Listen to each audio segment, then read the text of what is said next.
ملک بھر سے ایسی خطرناک اور خوفناک خبریں موصول ہو رہی ہیں جن پر یقین کرنا مشکل ہے۔ انڈین میڈیا بھی اس کو رپورٹ کر رہا ہے اور وہ تو بہت رولا ڈال رہے ہیں۔ اس وقت عالم دین یہ جو ہمارے جتنے بھی ہیں پاکستان میں ان کو ٹارگٹ کیا جا رہا ہے۔ پچھلے کچھ عرصے میں بھارت کو لائسنس ٹو کل ملا ہوا ہے پاکستان میں، اور ہر وہ شخص جو بھارت کو مطلوب ہے ایک ایک کر کے چن چن کے مارا جا رہا ہے۔ ایک گاڑی پر فائرنگ ہوئی ہے اور فائرنگ کے نتیجے میں وہاں پہ موجود جو تھے دو لوگ نامعلوم ابھی تک بتایا جا رہا ہے، مذہبی جماعت سے تعلق ہے، جماعت الدعوہ سے تعلق ہے ان کا، اور ان کی ہلاکت کی خبریں ہیں، اور ساتھ ہی ساتھ جو کہ جماعت الدعوہ کے سربراہ ہیں حافظ سعید صاحب، ان کے بارے میں بھی اطلاع ہے۔ کیا ہر چیز پہ مکمل کنٹرول اور قابو ہونے کے باوجود پاکستان میں دہشت گردی کے حوالے سے، امن و امان کے حوالے سے صورتحال یہاں تک کیوں پہنچی، جس کے لیے بنیادی ذمہ داری پاکستان کی فوج کی۔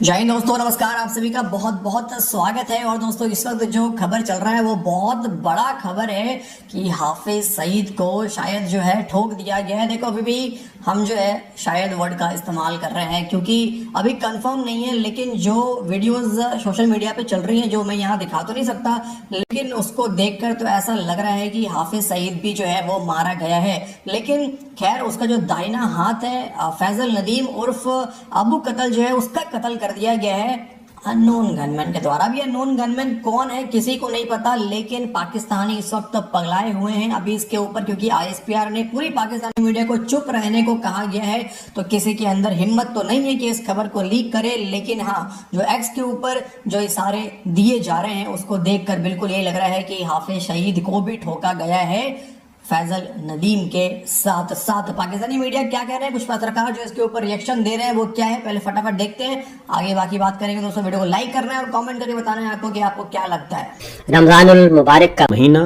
عبادتوں کا مہینہ، پرسکون اور امن و سکون کا مہینہ، لیکن اس مہینے میں پاکستان کو کسی کی نظر بد لگ گئی ہے، اور ہر روز ہم کہیں نہ کہیں سے لاشیں اٹھا رہے ہیں، ڈیڈ باڈیز اٹھا رہے ہیں اپنے پیاروں کی، اور یہ سب کچھ کیوں ہو رہا ہے، یہ سب سے بڑا سوال ہے۔ پہلے ذرا خبریں سنیے کہ پچھلے 24 گھنٹوں کے اندر اندر ہوا کیا ہے، اور ایک بلکہ ویو تو چلی ہوئی ہے پچھلے تقریباً 2 ہفتے سے، لیکن صرف 24 گھنٹے کے اندر اندر جعفر ایکسپریس کے واقعے سے لے کے اب تک جو ہے وہ خاص طور پہ ہر روز ہر جگہ کچھ نہ کچھ دیر کے بعد کوئی نہ کوئی خبر آ رہی ہے۔ دھماکہ ہو گیا، فائرنگ ہو گئی، حملہ ہو گیا، اتنے جوان شہید ہو گئے، اتنے دہشت گرد مارے گئے، یہ سب کچھ خبریں آ رہی ہیں۔ ایک گاڑی پر فائرنگ ہوئی ہے اور فائرنگ کے نتیجے میں وہاں پہ موجود جو تھے دو لوگ نامعلوم ابھی تک بتایا جا رہا ہے، مذہبی جماعت سے تعلق ہے، جماعت الدعوہ سے تعلق ہے ان کا، اور ان کی ہلاکت کی خبریں ہیں، اور ساتھ ہی ساتھ جو کہ جماعت الدعوہ کے سربراہ ہیں حافظ سعید صاحب، ان کے بارے میں بھی اطلاع ہے، اور اب متضاد اطلاعات آ رہی ہیں سوشل میڈیا کے ذریعے اور پرنٹ میڈیا کے ذریعے، متضاد اطلاعات ہیں۔ ناظرین، 2022 جنرل عاصم منیر آئے، لیکن اگر آپ دیکھیں تو اس کے بعد سے بھارتیوں نے چن چن کے پاکستان کے اندر لوگوں کو مارا ہے۔ میں نے آرٹیفیشل انٹیلیجنس سے سوال پوچھا کہ 2022 کے بعد سے کتنے لوگ جو دہشت گردی میں مطلوب تھے، کیونکہ ظاہر انٹرنیشنلی تو وہ دہشت گردی میں ہی مطلوب تھے، ان کو پاکستان میں مارا گیا ہے۔ تو اس کا جواب سن لیں آپ۔ آرٹیفیشل انٹیلیجنس نے ساری معلومات اکٹھی کر کے جو مجھے جواب دیا ہے وہ میں آپ کے گوش گزار کر دیتا ہوں۔